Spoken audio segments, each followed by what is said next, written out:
This is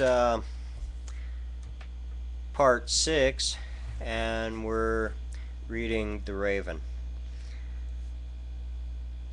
The Raven incident is one of the more pleasant and interesting of my experiences and my memories. I was to learn that I had an understanding and a link to animals based on empathic and telepathic ability, with an ability to understand their language, both vocal and body movements of various different types and species of animal. This particular incident occurred in the year 1977. I woke one morning, counted and stuffed my newspapers, headed out the door into an early spring dawn, which I knew was going to be a beautiful spring day. I had not gone more than a few feet from my driveway when I heard the loud, raucous conch sound, and the largest blackbird I'd ever seen flew towards me from its perch on the A-frame garage attached to our house. I thought at first that it was attacking me, but instead it flew right by me, circled once clockwise, then turned around and circled to the counterclockwise, landing on the roadway in front of my feet. This fact portrayed to me the aspect of intelligent thought by the bird, as this type of movement is not documented as a normal characteristic of the raven. The bird only once allowed me to actually touch him for such a brief moment on the day he left me forever. For almost 2 weeks, 11 or 12 days, the bird would meet me at the top of the drive and accompany me for the 2.5 hours it took to complete my route and then fly away. During this time, if I was not sure where the bird was, I would whistle or call for him, and he would fly in close, perched somewhere, and watch me intently. On the last day when I whistled for him to come down, he approached me, hopping in a sideways manner, this in order to see me better, as bird eyes are spaced on each side of their head. He walked right up to me. I sensed through empathy that the bird was very sad. He was nervous, he was hopping around, he wanted to fly away, but knowing that he needed to allow me to touch him, so he nervously allowed me to stroke his head. The next day, upon beginning my route, I instantly knew that I would never see him again. He was not to return to me. The whole next week I hoped and I whistled, but I never saw him again. It is noted by certain scholars who study and believe in the theory of alien abduction that the alleged abductee will note only that he'd had an encounter with an animal or bird with large eyes, such as a deer or blackbird. That the true knowledge of what happened won't be divulged until one is under trance-like conditions such as hypnotic regressive therapy. It is notable, however, when I approached numerous organizations who study and specialize in this subject, no one wanted to test me or try to help me in any way, saying, "You fit no known profile, go away." What an odd response, unless they know more than they're willing to tell the public. Missing time. During this time, because of my dreams in the early mornings, on numerous occasions I'd come in late.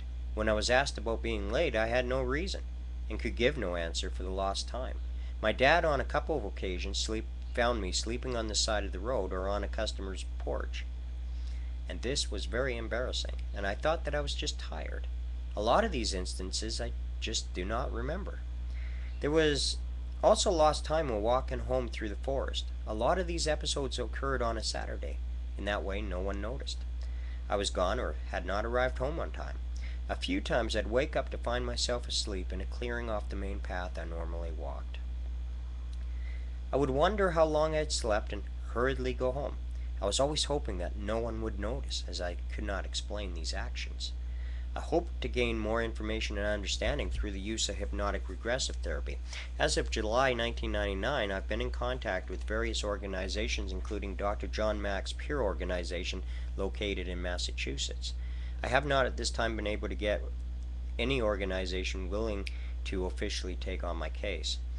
Dr. Tannenbaum of the Peer Organization informed me that they were seriously considering my case, and it was being given directly to Dr. John E. Mack, who is, as of this date, July 15, 1999, very much aware of my story, as well as some of the claims I've made in this book.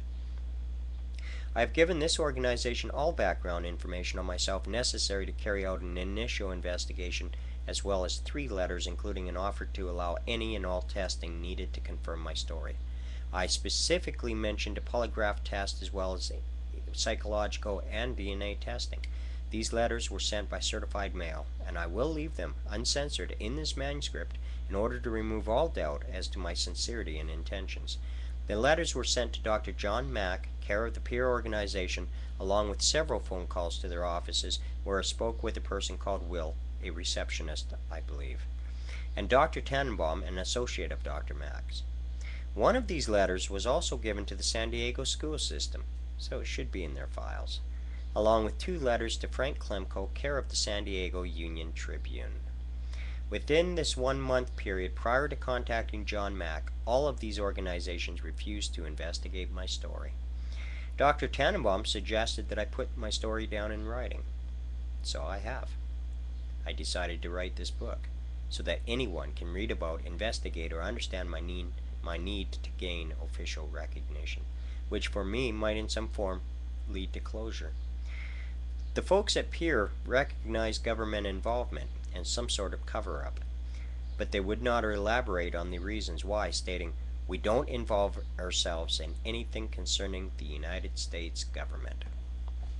Well, I didn't know I was owned by the United States government. Back to memories or miracles. During the winter of 1975, which was particularly cold and included snow at this time, the plows were out and had just completed one pass up Frome Road. The roads were icy, and as I walked home just past Wellington, a service van was approaching me from behind. The plows had left little room for the safe passing of pedestrian and vehicle. Just as the van started to pass me, I slipped. My right foot ended up under the van right in front of the rear tire, and the driver did not see me, but he felt the rear tire bump over my leg, and he instantly stopped. The driver hopped out and asked me if I was all right. Since I was crying and I was in shock, the man picked me up and walked 4 blocks uphill to my home, where he informed my mother that he had indeed hit me. My mom tried to discount my version of events in front of the driver, and did the same with my brother Keith, whom had witnessed the incident and the accident. "No, I ran over his leg. I felt the bump as the rear tire ran over your son's leg." The gentleman emphatically disagreed with my mother.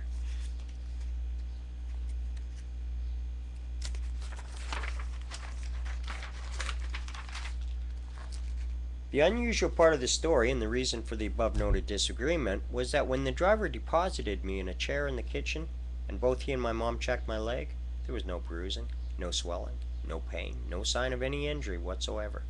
The driver left our house shaking his head, and to this very day, he probably wonders about that afternoon and the possibilities of miracles.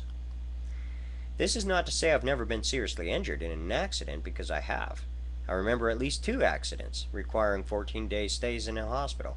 Once when I had a tobogganing accident. The injuries were extensive, including a ruptured spleen. I was admitted to Lionsgate Hospital in North Vancouver. The other stay is in the same hospital was due to a rupture of an appendix at a younger age. See, I make no bones about who I am, where I came from, and give you ways to investigate. Telepathy. Unknown? During my elementary grade school years, I'd always known that I was telepathic. I would try to communicate with others, especially peers as well as teachers. And to this day, I do not remember any reciprocal response from those early years. It was as though there were no other telepaths around.